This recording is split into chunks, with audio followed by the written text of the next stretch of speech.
The protagonist begins with a tone of casual curiosity, recounting a late-night browsing session on Reddit. It was one of those nights when sleep seemed distant and the mind wandered into the darkest corners of the internet.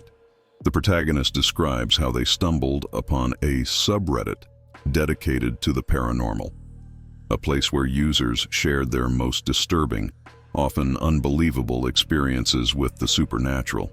It was a strange mix of curiosity and skepticism that drew the protagonist in, scrolling through their own,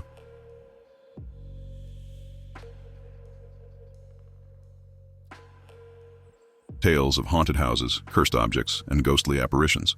But one post stood out among the rest, its title simple yet ominous: "The Mind Game, Play at Your Own Risk." Clicking on the post, the protagonist recounts how the atmosphere in the room seemed to change instantly. The air grew heavier, the shadows deeper, as if the story itself carried a weight that pressed down on reality. The post was unusually long, detailing the experiences of a group of friends who had played a mysterious board game. The author described how the game seemed innocent at first, a relic from an old curiosity shop. But as they played, the game began to change, distorting their perceptions, twisting their minds, and forcing them to confront their deepest fears. The protagonist recalls the specific details that sent a shiver down their spine: the way the game pieces moved on their own, the whispers that seemed to echo from the board, and the chilling realization that the game was alive, feeding off the players' fears. The original author of the post warned others not to seek out the game, insisting that it wasn't just a story, but a warning. Yet, despite the ominous tone, the protagonist found themselves intrigued rather than frightened. The logical part of their mind dismissed it as just another creepypasta, a work of fiction designed to scare, nothing more. But there was something about the post, something in the way it was written, that felt too real. The protagonist describes how they could almost hear the fear in the author's words, feel the desperation in their plea to stay away. Yet, driven by a mix of boredom and curiosity, the protagonist decided to dig deeper. They wanted to know more about this game, to see if there was any truth to the story. They rationalized it as just another urban legend, a mystery to be solved. But as they closed the Reddit app and turned off their computer, a lingering unease settled in their chest. A feeling that maybe, just maybe, they had made a mistake. The protagonist narrates how the room seemed colder than before, the darkness in the corners more profound. Every creak of the floorboards, every whisper of the wind outside felt like something, or someone, was watching.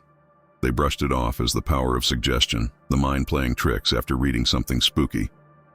But as they lay in bed, staring at the ceiling, they couldn't shake the feeling that they had invited something into their life. Something unseen, lurking just beyond the edge of their perception.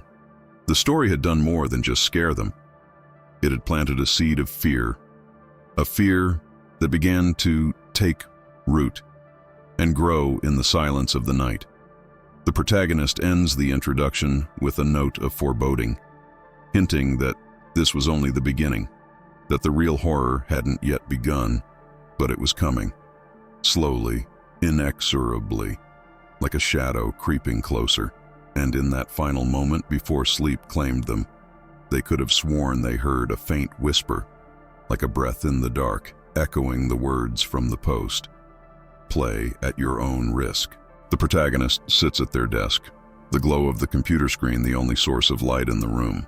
The story from the Reddit post lingers in their mind, its unsettling details playing over and over like a broken record. Determined to share the story with others, they begin drafting their own retelling. But something gnaws at the back of their mind, a sense of dread that compels them to make some changes. For reasons they can't quite explain, they decide that the names of the original players must be altered, as if doing so could somehow protect them from whatever malevolent force the game might hold.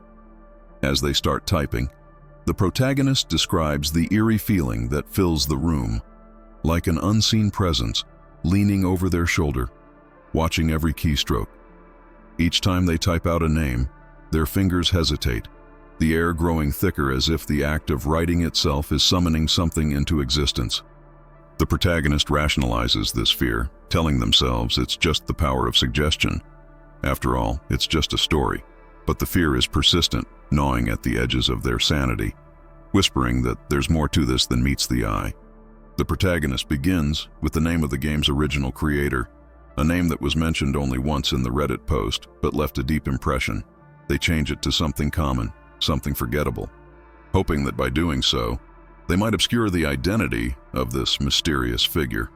But as they type the new name, a cold shiver runs down their spine. They feel as though they've just committed an act of erasure, a blurring of the lines between fiction and reality that could have dire consequences. Next, they move on to the names of the players, the unfortunate souls who first encountered the game's horrors. The protagonist changes each name with a sense of growing unease, feeling as though with every alteration, they are drawing closer to the heart of something dark and unforgiving. Each keystroke feels like a step deeper into the unknown, as if by altering these identities, they are rewriting a history that was never meant to be tampered with. The protagonist describes how, with each name, they change. The room seems to grow colder, the shadows lengthening and twisting in unnatural ways. They begin to hear faint noises, creaks in the floorboards, the rustle of fabric, the soft tapping of fingers against wood. The noises are subtle, almost imperceptible, but they grow louder with each name change, as if the very act of rewriting the story is waking something from a deep slumber. As they continue, the protagonist feels an overwhelming sense of being watched, as though the room is filled with unseen eyes, their gaze heavy and accusing. They glance over their shoulder, half expecting to see a figure standing in the doorway. But there is nothing, just the empty darkness that now feels far more oppressive than before. The protagonist's heart races, and their hands tremble, but they force themselves to keep going, convinced that changing these names is the only way to protect themselves from whatever cursed fate befell the original players. The protagonist rationalizes that by changing the names, they are breaking the link between the story and the real world, creating a buffer between themselves and the malevolent force that seems to hang over the narrative. But deep down, they can't shake the feeling that this is a futile gesture, that the story has already taken on a life of its own, and no amount of editing can stop what has been set in motion. Finally, as they reach the last name, the protagonist pauses, their breath catching in their throat. This name, the name of the one who suffered the most, seems to pulse with an almost tangible darkness, a weight that presses down on their chest, making it hard to breathe. The protagonist hesitates, their fingers hovering over the keyboard, knowing that this final change is the most dangerous of all. They feel as though by altering this name, they are challenging whatever dark force is connected to the game, daring it to cross the boundary between the story and the real world. With a deep breath, the protagonist types the new name, a name chosen at random, but now forever linked to the story's dark legacy. The moment they press the final key, the room falls into an eerie silence, the air thick with tension. The noises stop, the shadows recede, and for a brief moment, it feels as though the room itself is holding its breath. The protagonist lets out a shaky exhale, relieved but still on edge, as if they've narrowly avoided some unseen danger. But as they sit back, staring at the screen, a new fear takes hold. A fear that the act of changing these names has not protected them, but rather has drawn the story closer to them. The protagonist feels a chilling realization creeping over them. The names may have changed, but the story remains the same, and whatever darkness was attached to those names has now been redirected, focused on them. The protagonist ends the section with a sense of growing dread, feeling as though they have unwittingly invited something into their life, something that can't be undone by the simple act of pressing delete. The story is no longer just a tale on the internet. It has become something far more real and dangerous, a curse that now bears their name. The protagonist's obsession with the story grows, a compulsion they can't quite explain. As they dig deeper into the post, the details begin to take on a life of their own. There's something about the way the original author described the game, the eerie precision, the chilling realism, that makes it impossible to dismiss. Determined to uncover the truth, the protagonist begins to follow the clues left in the post, their curiosity transforming into a dangerous fixation. The first clue is an address, a location mentioned briefly but with a strange significance. The protagonist traces it to a remote part of town, a place they've never been and wouldn't have thought to visit. It's an old, dilapidated building, forgotten by time, and shrouded in a perpetual gloom that seems to seep from the very walls. The protagonist hesitates before approaching, a sense of foreboding weighing heavily on their chest, but the pull of the mystery is too strong to resist. They step forward, each footfall echoing in the silence.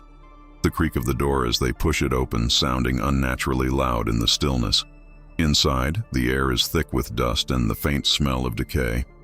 The building is empty, abandoned long ago, yet it feels as though it's waiting for something or someone. The protagonist explores cautiously, every creak of the floorboards and distant rustle sending shivers down their spine.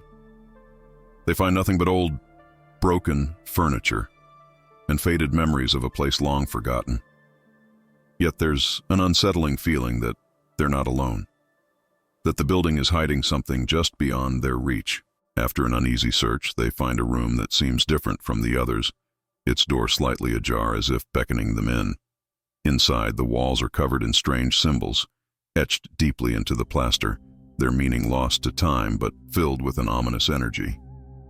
On the floor, they find remnants of what looks like a game, a board scattered with pieces, each one worn with age. It's not the game from the post, but it feels connected, as if it's a predecessor, a forgotten version that was left behind when the players moved on. The protagonist feels a cold sweat break out, their heart pounding in their chest as they realize they've found something far more disturbing than they anticipated. Leaving the building, the protagonist can't shake the feeling that they've awakened something that has been lying dormant, waiting for someone to find it. They rush home, trying to convince themselves that it's just a game, just a story. But the unease follows them, clinging to their thoughts like a shadow. Back at their computer, they begin to notice strange things happening. It starts small. An email they don't remember sending, a file that wasn't there before. Then it escalates. Their computer screen flickers. Strange symbols flash for a split second before disappearing, leaving the protagonist questioning if they saw anything at all. They start receiving anonymous messages filled with cryptic warnings and unsettling imagery. At first, the protagonist dismisses it as a prank, perhaps someone from the subreddit trying to mess with them. But the messages grow more personal, more threatening, as if the sender knows them, knows their fears, their secrets. The protagonist tries to ignore it, but the activity intensifies. Their phone buzzes at odd hours with unknown calls. The voice on the other end barely more than a whisper, repeating phrases they've heard before, phrases from the story. The line between reality and the online world begins to blur, leaving the protagonist trapped in a nightmare that seems to bleed through the screen. The final straw comes when their computer suddenly crashes, the screen going black before slowly fading in to reveal a single sentence typed out across the screen. "You shouldn't have looked." The protagonist's blood runs cold as they stare at the screen, their mind racing with fear and confusion. They try to shut the computer down, but it doesn't respond. Instead, the screen flickers again, and this time an image appears. An image of the building they visited, taken from a perspective that can only mean one thing. Someone was watching them. The photo zooms in slowly, focusing on the window where the protagonist stood, and then the image changes, showing them now sitting at their computer, the same message flashing in the background. Panic sets in as the protagonist realizes they're being stalked. Not just online, but in the real world. They search their apartment, looking for cameras or anything out of place, but find nothing. Yet the feeling of being watched intensifies, an invisible presence that seems to lurk in every shadow. The messages become more direct, more ominous, suggesting that the game is far from over and the real horror is just beginning. In a desperate attempt to escape, the protagonist shuts off all their devices, hoping to sever whatever connection has been made. But the fear doesn't leave. It only grows stronger in the silence. The darkness of their apartment now feeling like a cage. They sit in the quiet, their mind racing, wondering how a simple story could have spiraled so far out of control. They start to question their sanity, wondering if the game has somehow gotten into their mind, twisting their thoughts and reality until they can no longer tell what's real and what's part of the nightmare. As they lay in bed that night, the quiet is shattered by the sudden blare of their phone. Despite being turned off, the screen flickers to life, displaying a single, ominous message. It's not over. The protagonist's heart pounds in their chest as they realize that whatever they've awakened is not confined to the internet. It's here, in their home, in their life. And it's not going to stop until it's finished what it started. The terror is overwhelming, a suffocating presence that leaves them paralyzed with fear, knowing that they've gone too far and there's no way back. The night is thick with a heavy silence as the protagonist sits in the dim glow of their computer screen, replaying the events of the past few days in their mind. They can't shake the feeling that something is horribly wrong, that they've crossed a line that should never have been approached, let alone breached. The mysterious messages, the eerie photos, and the unsettling events have left them on edge, but what truly terrifies them is the growing sense that whatever they've stirred is no longer confined to the digital world. It's out there, somewhere in the shadows, waiting. As the clock ticks past midnight, the protagonist decides to shut down their computer and try to get some sleep. They tell themselves it's all just a coincidence. Their mind playing tricks on them after delving too deep into a creepy story. But as they reach for the power button, the screen flickers. Just once, but enough to make their heart skip a beat. The flicker is accompanied by a low hum, a sound that seems to vibrate through the room, sending a chill down their spine. Dismissing it as a glitch, the protagonist powers down the computer and heads to bed. The apartment is eerily quiet, every creak of the floorboards amplified in the stillness. As they lie in bed, staring at the ceiling, the silence becomes oppressive, almost tangible, pressing down on them like a weight. They close their eyes, trying to will themselves to sleep. But the sense of being watched refuses to fade. Just as they're about to drift off, there's a noise, a soft, almost imperceptible whisper. The protagonist's eyes snap open, their breath catching in their throat as they listen intently. The whisper is faint, like a distant echo, but it's unmistakable. It seems to be coming from the corner of the room, where the shadows gather thick and dark. They strain to hear, their pulse quickening as the whisper grows louder, more distinct. It's not just random noise, it's words, a voice speaking in hushed tones, too soft to understand but filled with an undeniable malice. The protagonist's heart pounds in their chest as they slowly sit up, eyes fixed on the dark corner. The voice stops abruptly, leaving an eerie silence in its wake, as if it knows it's been heard. The air in the room grows colder, a chill that seeps into the protagonist's bones, making them shiver despite the warm covers. They stare into the darkness, every nerve on edge, waiting for something, anything, to happen. And then it does. From the corner of their eye, they catch a flicker of movement, a shadow shifting, almost imperceptibly. They turn their heads slowly, dread curling in their stomach as the darkness seems to pulse, growing thicker, more solid. The shadows stretch and twist, forming a shape that's just barely human, an outline that stands unnaturally still. The protagonist's breath hitches, their body frozen in place as the shadow seems to watch them, an overwhelming sense of malevolence radiating from it. The figure doesn't move, doesn't speak, but its presence is suffocating, filling the room with a heavy dread that leaves the protagonist paralyzed. They can't tear their eyes away, every instinct screaming at them to run, to escape, but their body refuses to obey. The shadow looms larger, its edges sharp and jagged, like something barely contained within its form. The whisper starts again, louder this time, clearer, and the words send a jolt of terror through the protagonist's heart. You shouldn't have looked. The voice is low, raspy, filled with a venom that chills the blood. It's not just a voice. It's the embodiment of the darkness, a threat made manifest. The figure begins to move, slowly, deliberately, as if savoring the fear it's causing. The protagonist feels their chest tighten, breath coming in short, panicked gasps as the shadow inches closer, its form shifting and writhing like something barely contained. The darkness around it seems to throb, pulsing in time with the protagonist's racing heartbeat.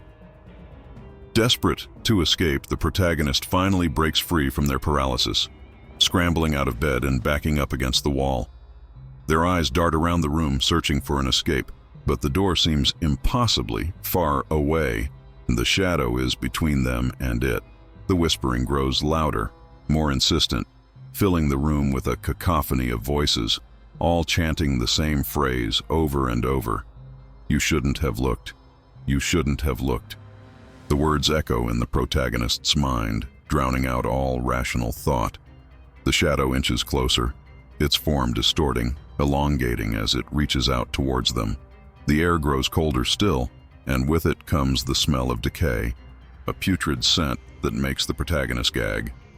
They press themselves harder against the wall, eyes wide with terror as the shadow looms over them, its presence suffocating, overwhelming.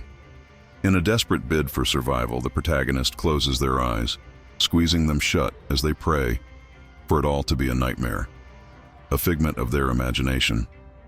But the cold, the smell, the whispers, they're all too real, too tangible to be just a dream. The shadow reaches out, its touch icy cold, burning against their skin like frostbite. The protagonist lets out a strangled cry, fear surging through them as the shadow's grip tightens, pulling them into the darkness. And then, as suddenly as it began, it stops. The whispers cease, the cold recedes, and the room falls silent once more. The protagonist opens their eyes, heart pounding, to find the room empty. The shadow is gone, the corner where it stood now just a patch of ordinary darkness. But the fear remains, a gnawing dread that refuses to leave, a lingering sense that the encounter was just the beginning. The protagonist knows deep down that the shadow will return. It's not finished with them, not by a long shot. They can still feel its presence, lurking just beyond the edge of their perception, waiting for the right moment to strike again. The terror is palpable, a constant weight on their chest, as they realize that whatever they've awakened isn't just a story. It's real, and it's coming for them. The first encounter may be over, but the nightmare has only just begun. The days that follow the protagonist's first supernatural encounter are a blur of fear and paranoia. They try to carry on with their life, but the events of that night haunt them, a constant reminder that they've awakened something dark and vengeful. Every shadow, every creak of the floorboards, sends their heart racing, convinced that the entity is lurking just out of sight, watching, waiting. Sleep becomes elusive, and when it does come, it's plagued by nightmares, vivid, twisted dreams, where the shadowy figure looms closer, its icy grip tightening around them. The protagonist's once orderly life begins to unravel. They withdraw from friends and family, too terrified to explain what's happening, fearing they'll be dismissed as insane. The walls of their apartment, once a sanctuary, now feel like a prison, each room holding echoes of the shadow's presence. They feel eyes on them at all times, a suffocating weight that presses down on their chest, making it hard to breathe. The isolation only deepens their fear as the line between reality and nightmare starts to blur. It begins with small disturbances, things easily dismissed but terrifying in their implications. Objects in the apartment are found out of place. Things moved or rearranged when no one else could have been there. The protagonist brushes it off at first, telling themselves it's just forgetfulness, but deep down, they know something is very wrong. The TV turns on by itself in the dead of night, flickering to static, the white noise filling the room with an eerie hum. Lights flicker erratically, casting long, twisting shadows that seem to reach out for the protagonist, their movements almost too deliberate to be mere tricks of the light. The whispers return, no longer confined to the shadows. They hear them in the dead of night, soft voices that speak in tones of malice, their words unintelligible but filled with a deep-seated hatred.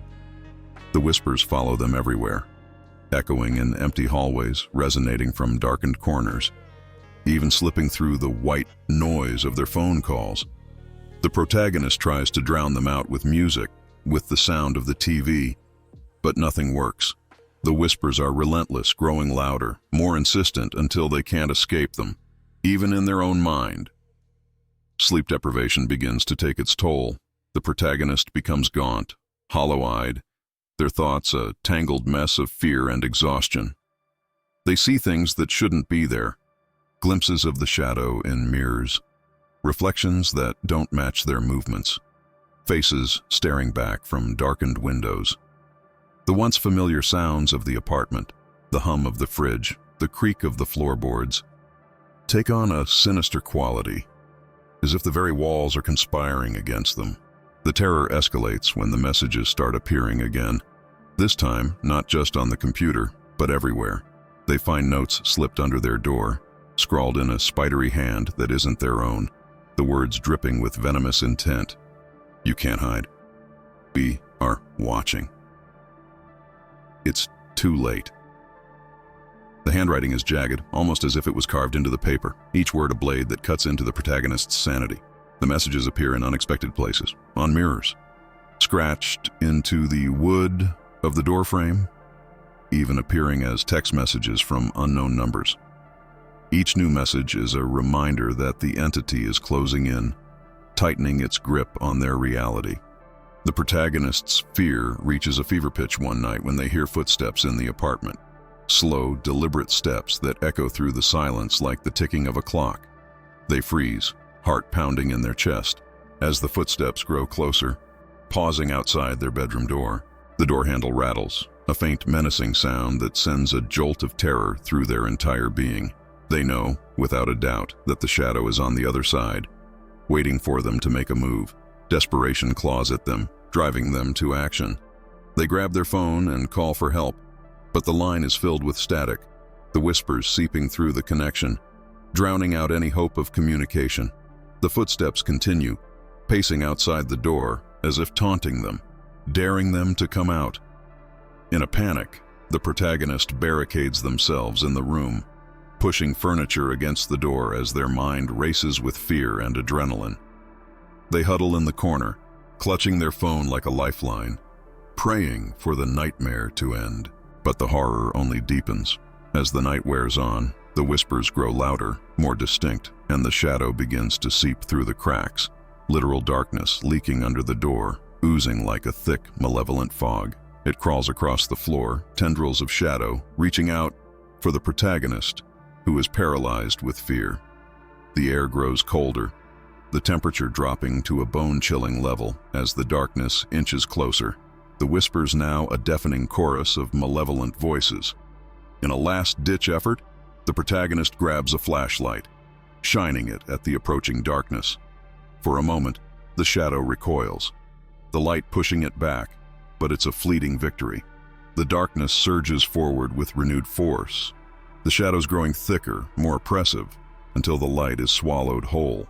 The room is plunged into a suffocating blackness, the whispers now surrounding the protagonist, filling their mind with thoughts of despair and hopelessness.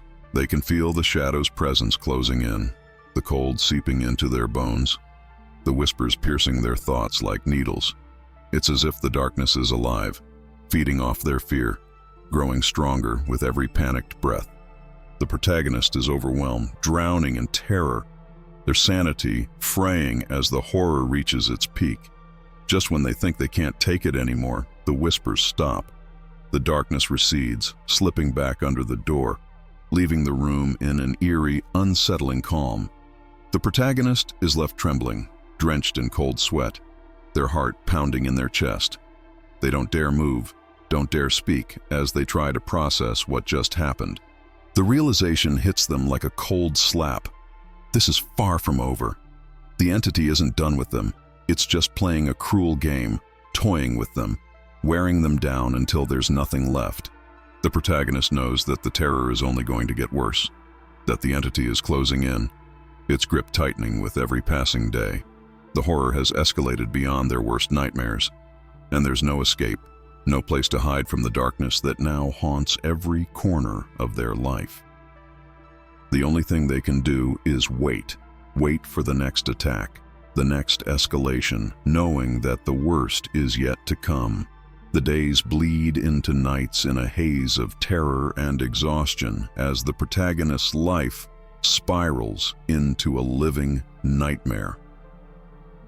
Every waking moment is consumed by the ever-present dread of the entity that haunts them, a darkness that seems to grow stronger with each passing day.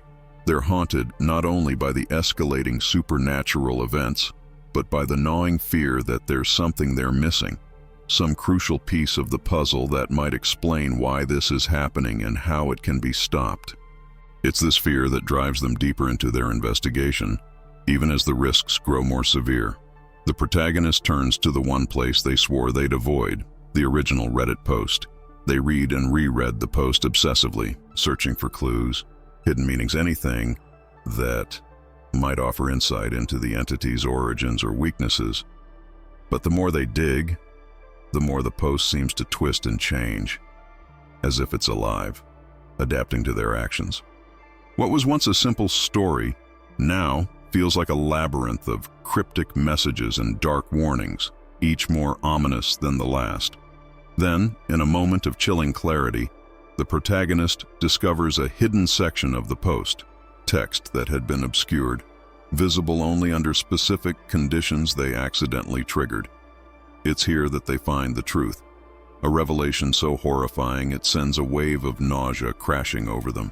The post wasn't just a story, it was a confession, a desperate warning from someone who had been through the same ordeal and had barely survived to tell the tale. The author of the post, whose identity had been shrouded in mystery, was not just a storyteller but a victim who had been consumed by the very entity that now haunts the protagonist. The hidden section reveals that the game wasn't just an ordinary cursed object. It was a conduit, a gateway to something far darker and more ancient than anything the protagonist could have imagined. The entity that haunts them isn't a ghost or a demon in the traditional sense. It's a manifestation of fear and despair, a force that feeds on the darkest emotions of those who come into contact with the game. Each time the game is played, it draws the players deeper into its web, binding them to it, feeding off their fears until there's nothing left of them but hollow shells. The author describes how they had tried everything to escape, burning the game, destroying the pieces, even seeking help from religious figures, but nothing worked. The entity had already claimed them, its roots deep in their psyche, and there was no way to sever the connection. The only thing the author could do was pass on the warning, hoping that someone else might find a way out before it was too late. But the post ends on a chilling note. It's already too late for you. Once you've looked, there's no going back. The protagonist's blood runs cold as they realize the full extent of their predicament. They hadn't just stumbled upon a creepy story. They had walked into a trap, one that had been set long before they ever found the post. The entity had been waiting, biding its time until someone else came along, someone curious enough, desperate enough, to follow the breadcrumbs left behind. The protagonist had taken the bait, and now they were caught, just like the others before them. But the most horrifying revelation comes in the form of a personal message, one that hadn't been there before, or perhaps one they hadn't noticed in their earlier readings. It's addressed directly to the protagonist, using their name, as if the author had known all along that they would be the next victim. The message is simple yet terrifying in its implications. You're not the first, and you won't be the last. The game never ends. It only finds new players. The protagonist is paralyzed with fear as the full weight of the message sinks in. They realize that they are part of a cycle, a never-ending chain of victims who are drawn in by the game's lure, consumed by the entity, and then discarded once it's had its fill. The game isn't just a game, it's a prison, a trap designed to ensnare the curious, the lonely, the desperate. And now the protagonist is the latest in a long line of sacrifices to whatever dark force lies at the heart of it all. Desperation sets in as the protagonist tries to think of a way out, but the more they struggle, the tighter the entity's grip becomes. The shadows grow darker, the whispers more insistent, and the feeling of being watched more intense. They realize that the entity is no longer just toying with them. It's preparing for the final act, the moment when it will consume them completely. The terror is overwhelming, a suffocating presence that leaves them gasping for air as they scramble to find a way to break the cycle. In a frantic search for answers, the protagonist begins to notice patterns, connections they hadn't seen before. The author's post is filled with cryptic symbols, references to ancient rituals and dark incantations, things that seem nonsensical at first but begin to make a terrible kind of sense as they piece them together. The protagonist realizes that the entity is bound by rules, ancient laws that govern its behavior, and that there might be a way to exploit these rules to escape. But time is running out. The entity is growing impatient, its presence more tangible with each passing moment. The protagonist can feel it closing in, a cold breath on the back of their neck, a shadow that looms ever closer. The final revelation comes with a sickening clarity. The only way to break free is to pass the curse on, to find someone else willing to play the game and take their place. It's a choice that fills the protagonist with dread, condemning another to the same fate, or facing the entity alone, knowing that they'll never escape. The protagonist is left with an impossible decision, one that will determine not only their fate, but the fate of whoever comes after them.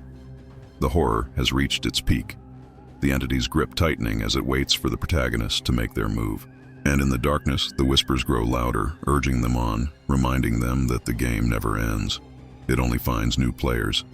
The climax begins with the protagonist teetering on the edge of madness, the weight of the entity's influence bearing down on them with an unbearable force. They have uncovered the horrifying truth, realized the nature of the curse, and faced the impossible choice that now looms over them. The entity, once a shadowy presence lurking in the periphery, has become an ever-present terror, its malevolent energy seeping into every corner of the protagonist's life. It's no longer just a ghost in the machine, it's something far more ancient, something that exists beyond the boundaries of the physical world, and it's ready to claim its next victim. The night is dark and suffocating, the air heavy with a sense of impending doom. The protagonist has barricaded themselves in their apartment, every door locked, every window bolted shut, as if these simple measures could hold back the encroaching darkness. They sit in the center of their living room, surrounded by the few belongings that haven't been destroyed in their growing paranoia: a flickering lamp, a pile of scattered papers, and the cursed board game that started it all.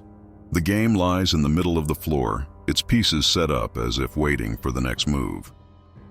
But the protagonist knows that it's not a game anymore. It's a ritual, a dark rite that has been played out countless times before, each time ending in horror and death. The entity is close now, its presence palpable in the cold air, the shadows that twist and writhe as if alive.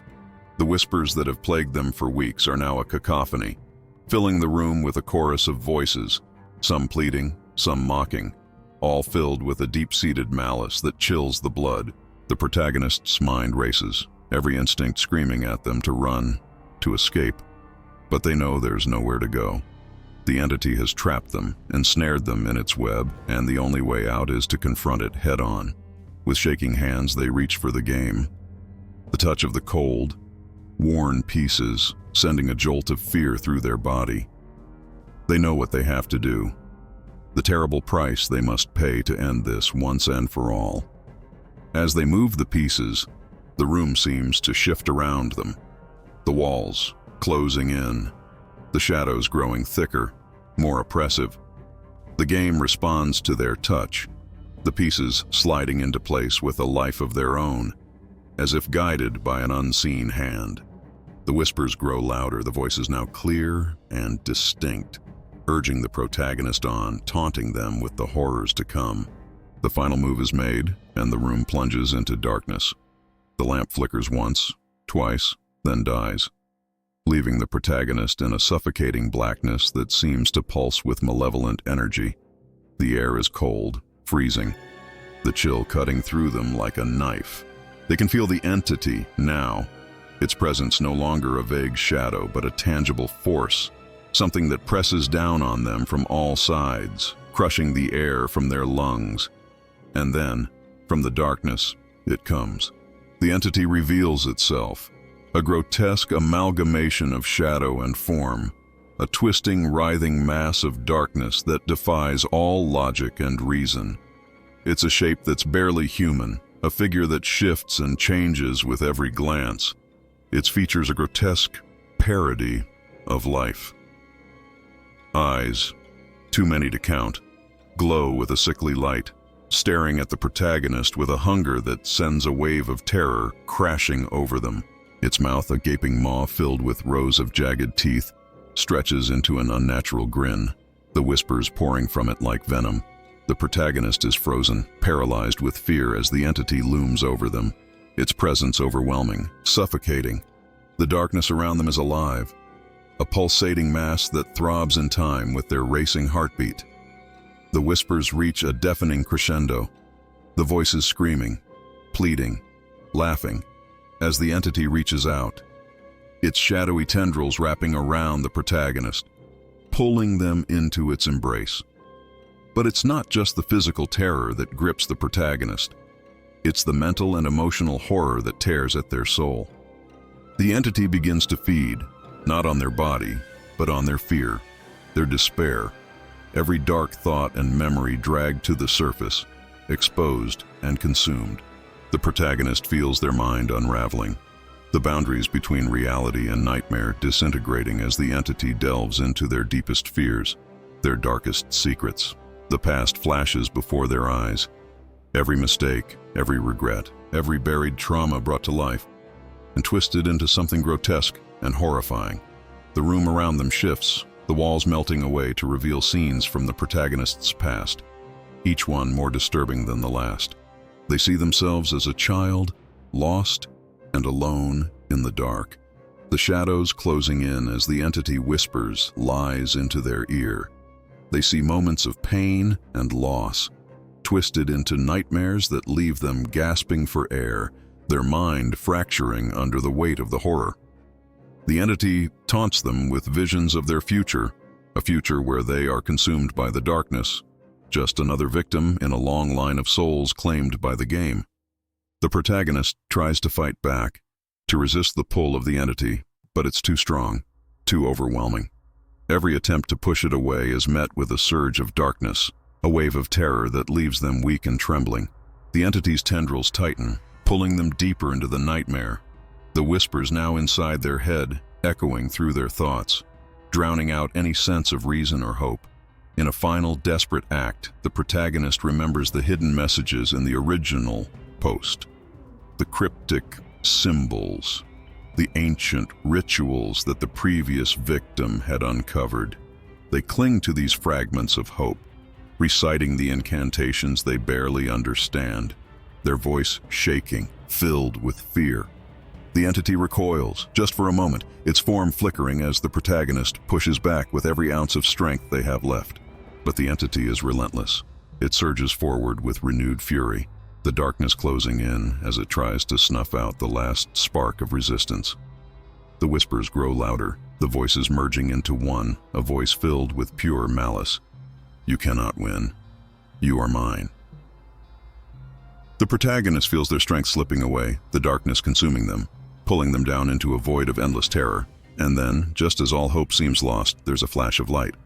A blinding, searing light that cuts through the darkness, driving the entity back. The protagonist collapses, gasping for air, their mind reeling as the light grows brighter, pushing the shadows away. The entity shrieks in fury, its form dissolving, unraveling in the face of the light, until it's nothing more than a wisp of smoke, a whisper in the wind. The room is silent, The darkness gone, replaced by an eerie calm. The protagonist lies on the floor, trembling, their mind a shattered wreck of fear and exhaustion. They've won, if this could be called victory, but at a terrible cost. The entity is gone, but the scars it left behind will never heal. The darkness may have retreated, but it's still there, lurking just out of sight, waiting for its next victim. The protagonist knows that they've escaped, but only just. The game isn't over. It never ends. It simply waits, biding its time until the next curious soul stumbles upon it, drawn in by the same irresistible pull that nearly destroyed them. The horror may be over for now, but the fear remains, a constant shadow that will haunt them for the rest of their life, knowing that the darkness is never far away, waiting for the moment when the light finally goes out. The final image is of the protagonist, battered and broken, staring at the now innocent-looking game board, knowing that it's still out there, still hungry, and still waiting for the next player to make the fatal move. The game never ends. It only finds new players. The aftermath of the climactic encounter leaves the protagonist in a state of shock and exhaustion. The room, once a battleground of shadows and terror, now feels eerily quiet. The oppressive darkness replaced by an unsettling calm. The cursed board game lies untouched on the floor, its pieces scattered as if nothing had happened. But the protagonist knows better. The game may appear harmless now, but they can still feel its malevolent presence, lurking just beneath the surface, waiting, always waiting. The protagonist is physically and emotionally drained, but there's no relief in sight, only a deep gnawing fear that what they've experienced isn't truly over. They can't shake the feeling that they've merely survived one round of a much larger, more insidious game. The entity may have been driven back, but its influence lingers, like a shadow that stretches far beyond the confines of their apartment.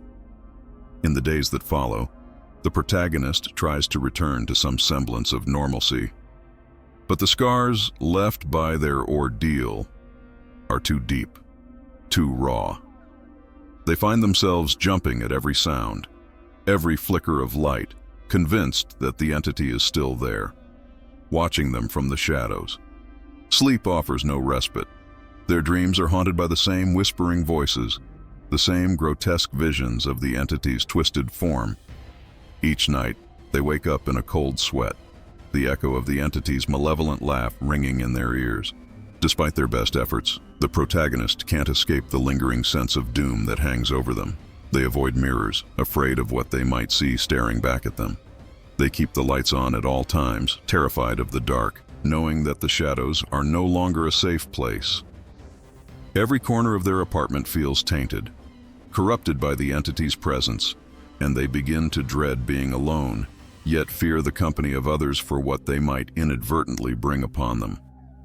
As the days stretch into weeks, the protagonist's paranoia grows.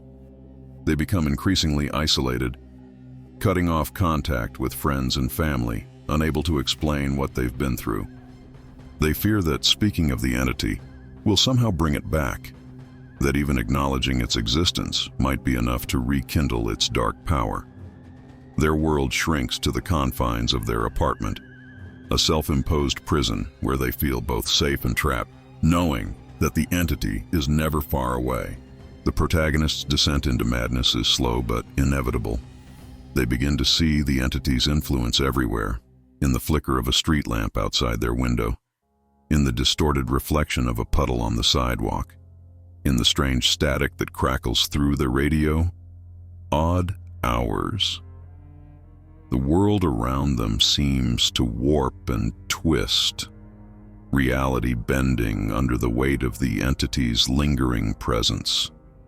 They can't trust their own senses, can't tell what's real and what's just another trick of the entity's dark magic. One night, the protagonist reaches their breaking point. They've been hearing the whispers again, soft and insidious, calling to them from the darkest corners of their apartment. The fear that had once driven them to fight now turns to desperation, a need to end the torment once and for all.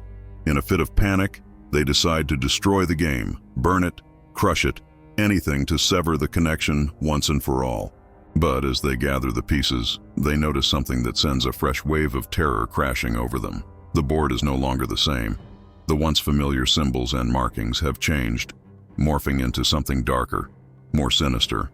The game pieces, once simple and innocuous, now bear grotesque faces, their expressions twisted in agony and malice. The realization hits the protagonist like a blow. The game has evolved, adapting to their actions, growing stronger with each attempt to defy it. Destroying it won't stop the entity. It will only make it more powerful.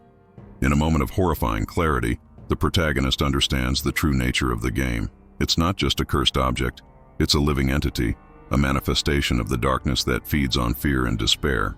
Every move they've made, every attempt to escape, has only deepened their connection to it, drawing them further into its web. The entity isn't just haunting them, it's becoming a part of them, entwining itself with their very soul. The protagonist collapses to the floor, overwhelmed by the weight of their realization. There's no escape, no victory, only the slow, inevitable descent into madness as the entity consumes them, piece by piece. They know that they're doomed, that the game will continue to torment them until there's nothing left but a hollow shell, a vessel for the entity to inhabit. In a final desperate act of defiance, the protagonist gathers the game pieces and locks them away, hiding them in a place where they hope no one will ever find them. But even as they do, they know it's a futile gesture. The game can't be contained, can't be hidden away. It'll find a way to resurface, to draw in another unsuspecting victim, just as it did with them.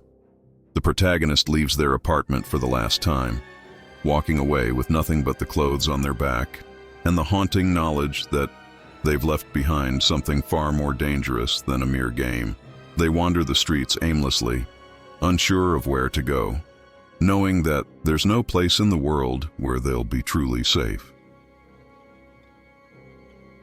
The entity is a part of them now, a shadow that will follow them wherever they go, whispering in the dark, waiting for the moment when it can strike again.